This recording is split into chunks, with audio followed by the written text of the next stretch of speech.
I think this mic picks up everything. What's going on, people? If you are logging in, please give me a one, whether it's the replay or whether you just are checking in. It helps the algorithm. So go ahead, like. If you're on YouTube, subscribe.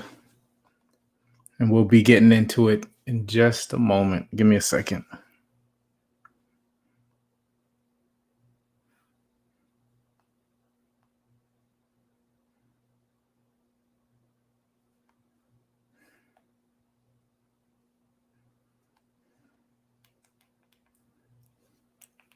And I can see some of the comments. I know if you're checking in on YouTube, whether it's now or later, I can see your comments on YouTube. I believe that comes in through this StreamYard. I can't really see it on Facebook and Facebook Live.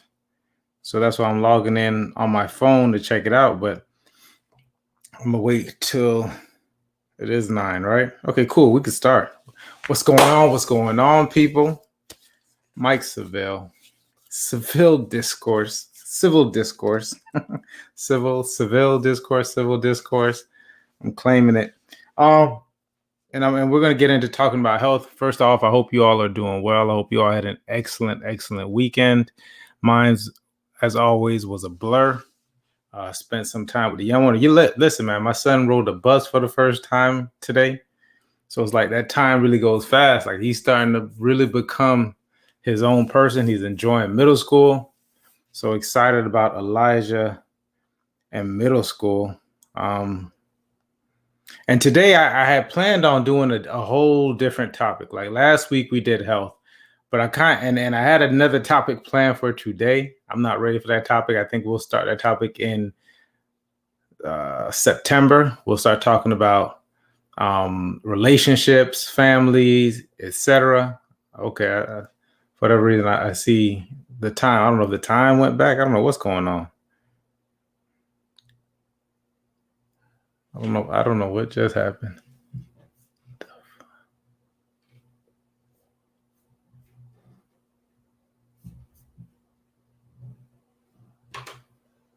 Okay. I don't know what happened.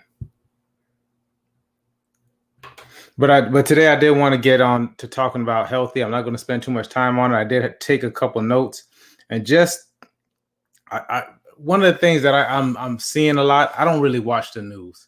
Oh, I guess the most time that I catch the news is when I'm doing my lunges in the gym. The TV is on at LA Fitness, and I'll kind of like read through some of the headlines that go. But it normally is just the same thing. A lot of fear mongering, a lot of negativity, just a lot of push button things. That's just like, I come from a Caribbean family. If you come from a Caribbean family, you know that TV stays on 24/7. Oftentimes it's the news going. And if the news is going, at least if the TV is on for 12 hours, the news is going for 6 to 7 hours, normally to turn to CNN.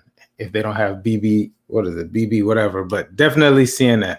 So it's all trash to me, right? That's how I feel about it. It's all trash. A lot of the news is just things that are going to get you off your square, have you go chasing things. I mean, over the last year and a half, we have seen people become virologists. We, professional virologists, part-time virologists, rookie virologists, all trying to dissect what is and what is not going on with this thing that we have going on currently. And so today I happened to be in the gym this morning, and I'm doing my lunges, and I saw what happened with the Taliban. I guess the Taliban essentially took over Afghanistan. They've taken the thing, and it was interesting. I saw, the planes trying to get off the ground, and you seen a bunch of people who rushed the airports to get on the plane. Here's what I thought was interesting, and this is just the way my mind works, was that I didn't see anybody on there with a face mask covering. So with the way that we're thinking that this is going on with this disease, it almost seems as if in fact what the news is telling us, and everybody over there should probably, like the Taliban is not going to survive because they don't wear face masks. Probably not, but it is real, and people are ending up dying. But what I want to talk about is who actually is affected by it. or by far the majority of people who are most affected and are severely affected tend to be people who are obese. What is obese? People who are, 30 or above on the BMI scale. Okay, so you got the BMI scale.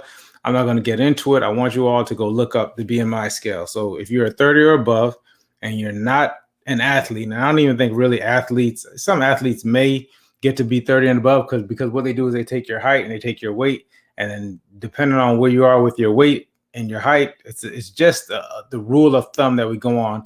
And 73% of the people who are hospitalized, definitely most of the people who are actually being heavily affected, do tend, and this is 73% of the people who are affected by it severely, are obese, and on the, according to the BMI scale, which leads to something else. It's almost like this is a first world pandemic, because it tends to be when you in first world countries, we do tend to put on a lot of weight. America is the worst. And that's probably why we are seeing a lot of effects of it, is because we tend to be the worst when it comes to our eating. And give me a second, because I got a note, but I'm flipping back and forth just in case some of you have something are saying something on this chat. If you're saying something, just let me know. I think okay, so cool. I can't see it. So here's what I got to say. Here's what I got to say about that. It's imperative. Like I know what's going on now is like the top of the, it's hitting on everybody's buttons, but it is imperative. It's super imperative that we start to tend to our health, right? Like we really, really need to get into our health and figure out what exactly it is that we need to do to get all that in order. And so that's why I gave this list of some of the side effects of getting your health in order. Okay. And I want to take, because I've been on a health journey probably since 2008, 2009, somewhere around there, where I actually started to get a real solid foundation. So we're talking about, I'm in my, 20s, mid 20s or something. And I'm starting to get this real solid foundation about health, because I didn't know anything. I played sports there, but we didn't really speak about health. And when you're young, like as long as you're up and running and moving around, like you're going to be in shape. So somewhat, definitely if you were playing football in this hot Florida sun, you were going to be in shape. Of course, I went off to college. As I tell the story, college, you got the freshman 15. Listen, I gained a bunch of people's 15. So I was definitely overweight. I think when I actually checked myself, and I probably was higher than that, but when I actually checked myself, I probably was around 280, 285 in college. Like just looked like a big grape or something. Okay. So I got back down here. I think I don't think I joined the gym first. I used to jump on this little bike I had at the house in the garage and do that for 15 minutes and thought I was in shape. Then I said, hey, as long as I only eat 3 meals a day, I'll be in shape. My first meal a day was like 2 donuts and an ice frappuccino or something like that from Dunkin' Donuts, whatever Dunkin' Donuts, the Coolada, that's what they had. 2 to 3 donuts, a Coolada. Lunch, I have 2 slices of pizza. For dinner, I have a normal dinner. And I'm thinking, yeah, this is what it takes to get in shape, right? Wrong. I didn't know that at the time. Completely wrong. It wasn't until I ended up working with the city, met with an Officer Thurlow. I always give Thurlow his shout outs, because he actually taught me how to eat and how to work out, like the exact how to do splits with your workouts when you're lifting weights, the amount of cardio that needed to be done. And definitely probably the most important thing was the eating. So what I'm talking about, he had this color charted food thing that was like, it had the yellows, the greens, and the red, and everything in red, like you couldn't have. You only could eat red foods once a week, which was like on a Saturday, which was like the entire day was a cheat day. And then for the rest of the week, it was these yellows and these greens. You really wanted to stay within the greens.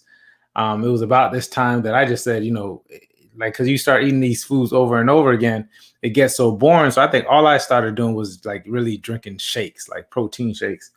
And I mean, Thurlow on his diet took me from like 280 to about 220, 215 real quick, maybe 2 months, 2 to 3 months. Like, it was fast. I mean, that weight came off fast. If you watched last week's episode or last week's show, I spoke about that weight coming off, that initial weight gain coming off tends to be a lot of water weight. So that's why you'll see people lose 10 to 20 pounds, or you'll see people say, hey, if you do this diet for 15 to 30 days, I guarantee you'll lose 10 pounds. A lot of that tends to be water weight. And then what happens after that is, and some people will plateau, but some people will just, will gradually, if you continue eating well, you just gradually lose weight. And the healthy amount to lose is probably like 1 to 2 pounds of weight. You probably can lose more than that if you're not really worried about gaining muscle, like you're not really lifting, because I found if I just do straight cardio, you'll drop weight a lot. But if you want to maintain the muscle, which most of us should want to maintain some form of muscle, because guess what? The more muscle you have, the more you can eat, because muscle tends to burn fat.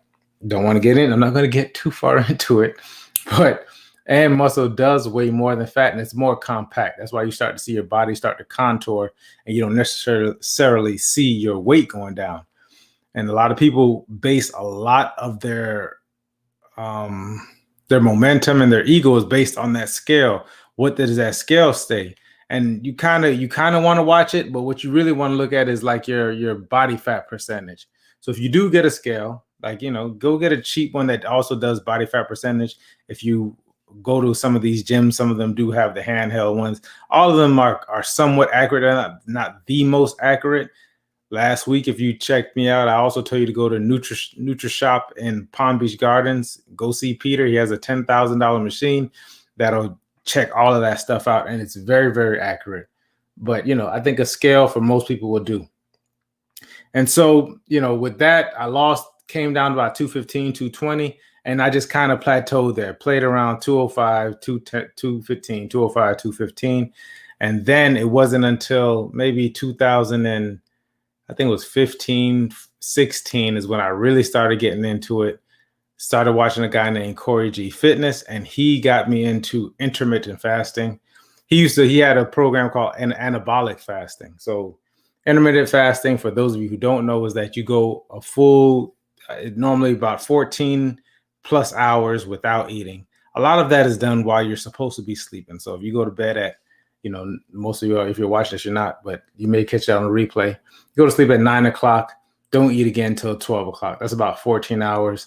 Then you can gradually go up to about 18 hours. And the new thing now is what they call OMAD, 1 meal a day. So you basically, you fast for 23 hours. For 1 hour, you get to eat, a full meal. And then you go back to fasting. Now, there are some things that you can do. Oh man, I said I was gonna get too deep. So intermittent fast, I'm not. If you got questions about intermittent fasting, text me, email me, DM me, and I'll give you some more information about it. I don't want to get too much into it, but a lot of it has to do with what ultimately, I wanted to get to the nitty-gritty is about insulin and hormones. Insulin and hormones. Those and then are the two top things that a lot of people don't understand and don't know about, and which keeps this weight on us. Insulin and hormones. And then the third thing is probably your liver. Like your liver is probably not working at the it probably needs a lot of healing. It takes about your liver. Liver is one of the organs that can fully heal. It takes 3 years for it to heal. So we have a lot of liver situations going on because of the glucose. Definitely if you're drinking alcohol, etc. Like a lot of these things take a toll on your liver, so it's not working as effectively as it need to be. And then you have what they call insulin resistance, which is what you get when your insulin spikes and then it drops and it just spikes and it's all over the place. Then that's when you get into diabetes, type 1, type 2, et cetera, et cetera. So these are some of the things that you need to watch out for. So I said all that to say this. I did that for 10 years, doing what, really pretty much staying in shape. And as last week, as I told you, last year, a lot of things have happened, a lot of stressful things. Starting with my mother passing, then we had the lockdown for however long. The gyms were locked down. I wasn't going. And then when I finally did get back in the gym, I kind of was just going, doing my own thing. This is from, whenever they opened. I know it was like October, November, December, all the way January, February, till I actually stepped back on the scale. And in February, around February, March, end of February, March, I was about 245. And I said, wait a minute. Hold up, wait a minute. Like, this is not working for me, right? So what I ended up doing was I ended up saying, you know what, I need to get my health back in order. And so now I've taken this deep dive, because even some of this stuff that I'm learning now, I didn't know before, right? Like, I didn't know that I shouldn't be eating fruits all the time, because for December, January, early in that, I was doing a lot of juicing. And I was doing all this juicing and thinking, okay, well, I'm just doing juicing. I'm doing smoothies and that'll help. But all of that was just adding glucose that was going directly to my liver. And you'll find out that ends up spiking and moving it all over, and helps with the insulin resistance. Because what we know is that fruit is a seasonal product, and it should be eaten. And a lot of fruits need to be, it can't be eaten you just can't be eating it all the time. Now, of course, fruits are better than McDonald's. Fruits, can I say that? Yeah, I like them to say it's not. Fruits are better than a lot of fast foods. Fruits are better than a lot of things that we tend to eat, the candies and the, whatever it is, the cakes, etc.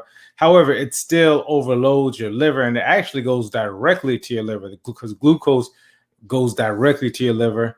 And it helps, and it hurt, and it harms it. So you got to be careful with it, and you have to eat it within moderation. So, and you got to go, if you get a chance, check out some insulin charts. I wish I knew how to do it on this platform, but I don't. All right, I'm not going to go too long. I want to give you some of the things that happen when you get healthy, some of the side effects of when you get healthy. Number one, you gain clarity. You know how many brain farts I was getting in the last year? Like, having a thought, and I already have a lot of things going on in my mind, but it was worse.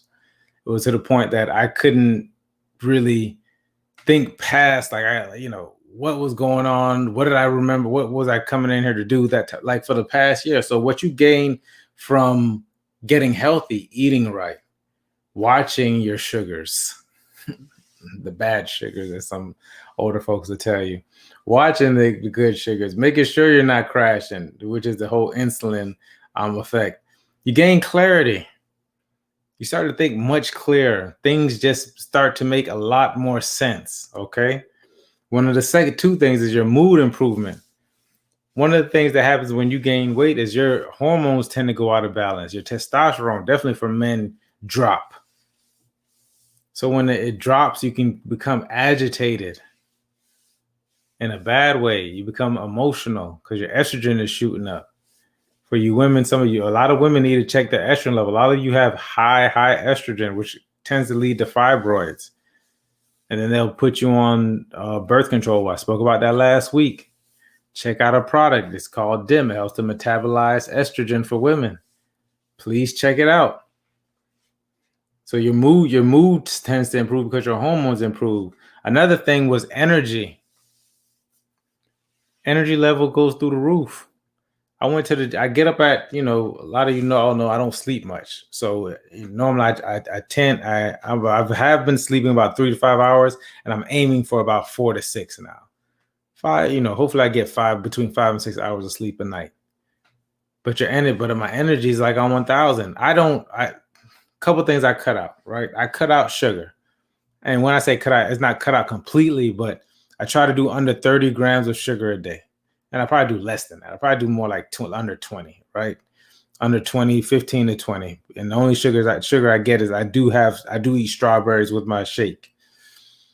So I cut out sugars. That's number one. Number two, I went low on carbs, probably less than 60 carbs. And I don't really count vegetables. So anything else that less than 60 carbs, and I probably do less than that, probably do about 30 carbs. And then the last thing, which affected me, I feel like it affected me most, was I cut out caffeine. Let me tell you something. I was doing maybe about 400 to 600 milligrams of caffeine a day.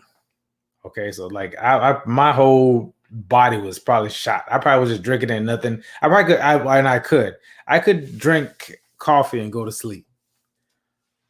So, but it was there, you know. So, and I should have been taking breaks, but I wasn't. So I was doing about 400 to 600 milligrams of caffeine a day, and most of that was me getting up early in the morning, and I take it to go to the gym so I can have a real good workout, and then maybe I'd have a cup of coffee later on if I met with somebody early in the morning, etc. But you better believe it, by 2 to 3 o'clock, I was asleep. Or I was crashing. Like, I mean, pull over the car if I'm driving and take a quick 10 to 15 minute nap if need be.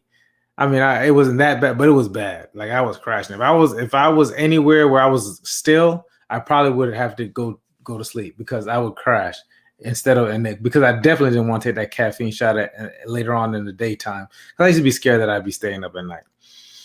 Or I was wary, not scared. I was wary. But I cut caffeine out for about a week. That was crazy. About a week. Agitated, poor Elijah. Poor Elijah. I had Elijah at the time, and he couldn't walk anything around me because I was just, I think the sugar probably played a little bit of part, but it was definitely the caffeine. Now I'm getting up at 4 o'clock in the morning, no caffeine, going to the gym and having just as or probably more effective workouts. No caffeine, no pre-workout. I'm in there. I do miss it because it just gave you a feeling of like you were doing something. But I'm for the last, I think, 5 weeks, no caffeine, no sugar, no and low carbs. Okay, so definitely, so extra energy is definitely a side effect of getting healthy. Now, those are my 4 things. The 5th thing was definitely just get healthy to be healthy. Longevity and life. It's tough. I could imagine, right? I could imagine it's tough because most of us are addicted. We're addicted to these different foods, whether it's salty or whether it's sugary.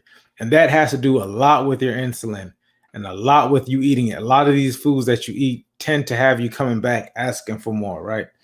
A lot of these foods they increase your cravings. It used to be like, I remember you say one of the big ones used to be fries.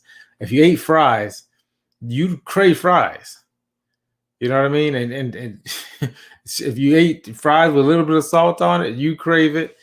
And then when you went away from it, definitely sugar, you crave sugar. The first 3 to 4, maybe 2 to 3 days, headaches, you go through almost everything what they say withdrawal feels like when you're getting off those sugars. So it's interesting. Now, what I want you to pay attention to is the reason why these things happen, and probably doing some things that can help to stave off those cravings. So I'll give you a couple things that I do to stave off cravings. And shout out to Dave, Super Dave. I wish I need to tag him. Maybe I need to bring him on one of these at one point on a Monday. Was apple cider vinegar. Let me tell you, the apple cider vinegar right now is a lifesaver to me. And I figure out a way to make it taste good. So what I do with my apple cider vinegar drink is I probably put more. I need to cut back a little bit. So you'll put about a teaspoon of apple cider vinegar. You do about a teaspoon of lemon or lime juice, whichever one you want. Water. And there's one thing, someone said you can put a little bit of cranberry juice. I don't really do the cranberry juice. And if you remember, if you're doing all of this, do all organic stuff. I do my BCAAs. I'll take a half a scoop of a BCAA, branched chain amino acids, and I'll put it in there, mix it up. It's better than anything. That kind of gets me through like these different fasting periods, because what happens is you get a lot of trace minerals from the apple cider vinegar. BCAAs gives you that kind of somewhat sweet taste. The water definitely makes it not go down as tough. And you should mix your apple cider vinegar. Don't take it straight. A lot of people take it straight. Mix it with water. That lime adds just a little bit of tanginess to it. It goes down easy. What happens is about 11 or 12 o'clock, I'll start to get hungry. Right. I mean, this is after full workouts. I mean, and I do a real workout. I probably need to put it on here. I'm squatting every day, and I'm not doing light squats. I'm probably front squatting. Like this morning, I front squatted 245. Lots of lunges. I do about 800 meters of lunges every day, close to between 6 and 800. On Saturday and Sundays, I definitely do 800. Throughout the week, I do between 4 and 6, probably more closer to 6 and 800. I probably do between 6 and 800 lunges during the week. I also do hot works every day, which is a sauna and the bike. So that's 30 minutes of a sauna. So by about 12 o'clock, and I'm getting up at about 4 o'clock. So about 12, 1 o'clock, I'm hungry. But I don't eat. I do the apple cider vinegar, that apple cider vinegar drink. Hopefully you all took those down. If you want me to put it in the comments, I will. Just tell me, because I can't see your comments right now. So I do apple cider vinegar, and then I have my meal at about 4 o'clock if I'm home. But if I'm not home, I'll probably have it whenever I get home. So sometimes 5, sometimes 6, sometimes 7. I don't drink a lot of water. I know this surprised you, but I'm watching a guy, this doctor, who's like, you should only drink when you're thirsty. I don't tend to be very, very thirsty. I do keep my BCAAs just, and I got a gallon jug, but I truth be told, I'm not drinking all of it. I might do maybe about a half a gallon a day. Maybe. And I'm not counting when I'm in the gym. I'm talking about outside of the gym. Maybe half a gallon, maybe less than that. I probably, like I have this right here. It's full. I'm going to take a drink of water now because I'm thinking about it. Drink when you get thirsty, man. I can't do to go into the bathroom every 15 minutes. I try to do the gallon a day. I did the gallon a day. I don't like going to the bathroom. I don't like pulling over when I'm on I-95 because I have to use the bathroom. So I drink when I get thirsty. I'm watching a lot of what my body tells me now. Like even like the eating when I'm hungry, like, am I really hungry or is there some type of response? I know we've heard about the Pavlovian response, right? When he did the not the experiment, but the trial where he saw the dog would salivate every time he rang the bell because he gave the dog food, and then he would take the food away and he just rang the bell and the dog would salivate because he thought the food was coming. We have to figure out what our responses are. Now I'm drinking another water because this is like a Pavlovian response.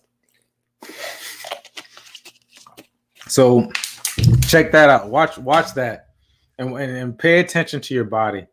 Number 2 is I spoke about insulin resistance. Really go check out insulin index. Look at the things that tend to send you spiking. And of course, when you're looking at it, just for some context, it's only when you eat those things. So you'll see like egg whites and egg yolks have 2 totally different responses. When you eat them together, I want to say the egg yolk spikes your response. I don't know. It's the egg yolks, one of them spike your response pretty high. The other one doesn't. But then when you eat them together, it kind of levels out, which is we tend to layer our foods together. So, but you do pay attention to some of the things that are on there. Fruit is huge on there. Pay attention to fruit. Is one of the biggest misconceptions is that fruit is very, very healthy for you. Fruit is good in moderation, just like anything else. It goes straight to your liver. And I guess the issue is that you're eating all this other bad things and then you're eating the fruit on top of it. So be careful of what kind of the fruits that you're eating. Berries are pretty good, especially while you're healing your liver. Remember, if you've been eating crazy and lots of sugars and you're very insulin resistant and you've been doing that for 20, 30, 40, 50 years, it's going to take 3 years for your liver to get back to normal functioning. So be careful with the fruit, definitely when you're juicing the fruit, because it's straight sugar. You're not getting any of the fiber. Stay with the blackberries, raspberries, strawberries are pretty good. Blueberries are decent, and they're like have a half a cup to a cup of it at the most. Not when it's sliced. Last, like everyone else tells you, is like, let's get out and move. And I know 20 minutes, 3 days a week. That's good to start. That's good to start. You gotta, and the older we get, the more we should be moving. We should never stop moving, but we a lot of us really need to stop from being. We live very sedentary lifestyles. Get outside, go walking, go take the stairs, park farther away, etc. Like we're not gonna make this total rocket science, but as much walking as you do, you cannot outwork a bad diet. It is almost impossible. Like I just walked a mile with my dog. I probably burned 60, 80 calories. That's like a half a cookie. So you can't, and the cookies are empty calories. So I'm just gonna be hungry for more stuff later on. Start looking at more nutrient dense foods. We can get into that, and I will get into it next week because I want to do this entire month of August. I want to focus on our health because we're looking at these things, and the first thing they want to do is give us a shot. I think we got to be careful with what we're being given. And that's, you can take it or you don't need to take it. But even if you take it, people are still being hospitalized while they're taking it. Right. And I honestly believe that we're not getting the real numbers of what exactly is going on. What I do believe is that, and we know, because there's no denying it, is that the more out of shape we are, the more that these things affect us, and everything affects us. When heart disease, is cancer, whatever it is, just depends on what we eat. I'm not telling you to go straight monk mode, like me, but maybe try this intermittent fasting. Maybe a lot of things that they told us wasn't true. Maybe breakfast, like I haven't had breakfast in years, real breakfast. Like maybe once in a while, maybe once a year I'll have breakfast. Once, maybe twice a year. I don't know. Special occasion. Let's say, just to say special occasion, I have breakfast. I'm fine. I work out fasted. I'm gaining muscle. Cardio is getting better. And I don't eat till 3 or 4 o'clock. Honestly, I'm eating like the Nation of Islam. Like this is, if you ever saw Elijah Muhammad or ever read, and if you haven't read it, it might be a good read for you. Is what is it? Eat to Live. And I think he has volumes 1 and 2. I think I've only read 1. Essentially the same thing. He was saying eat, like they get to a point where they eat like every other day. I'm not telling you to do that, or every 2 days, but honestly, the magical bullet is fasting. A lot of us, and it's tough because you have these responses. Like I remember when I first started intermittent fasting. When I first started, I thought I was gonna die. I thought I was gonna die because I didn't eat breakfast. I was so used to having my toast, my eggs, my turkey bacon, whatever it was. Like I didn't think I was gonna make it. Here's Tara. Tara say, please put that apple cider. Okay, I can see some of these comments. What's going on, Tara? If you're still on, yeah, I thought I was gonna die. So by 11 o'clock, I was just like, oh my God, how am I gonna make it to 12? Now I go 3, 4. I mean, I think the longest I've ever fasted was 5 days, no food. I've done no food, no water for 3 days. And that was interesting. That probably was the most intense. No food, no water. Definitely spiritual. And I regularly do 24 and 36, 48-hour fast. I do that regularly, like maybe once a month, once every other month, something like that. Like, so it is a magical bullet because it's going to get you to where you need to get going if you can. So fasting is, and it's spiritual too. If you believe in it, in the creator, me, I definitely believe in a higher power that gets you in touch with the higher power. If you're doing the no food, no water, that 3 days intense. That third day was intense. But like I said, you can speed a lot of the health benefits, a lot of these things that we're talking about, because intermittent fasting, what it tends to do is it tends to spread it out. So it'll speed it up faster than if you were just to go straight off sugar, no carb, but you still had your 5 to 6 meals a day. I think you would eventually get to a point eating right, but the intermittent fasting, the more time you go between it, the faster these things can happen. So if you want like to live the microwave life, go on and fast. Go on and do a 3-day, 3 to 5. I don't recommend everybody do a 5-day fast. First, check in with your doctor to make sure you can do it. Let me get my disclaimer right there. And all this is my experience. Another disclaimer. But those 3-day fasts clear up a lot of things. A lot of doctors are now saying, not a lot of doctors. I'm not even going to say that. I've been reading that the first thing that you should do when you even feel symptoms is to fast, and that's on anything. And this and fasting it helps with a lot of cell repairs, that because we don't really give our bodies time to heal, and that's what this fasting is about. Then there's something called autophagy. I guess that's how you pronounce it, which is where your cells start to heal themselves at the fasting. This happens after 18 hours.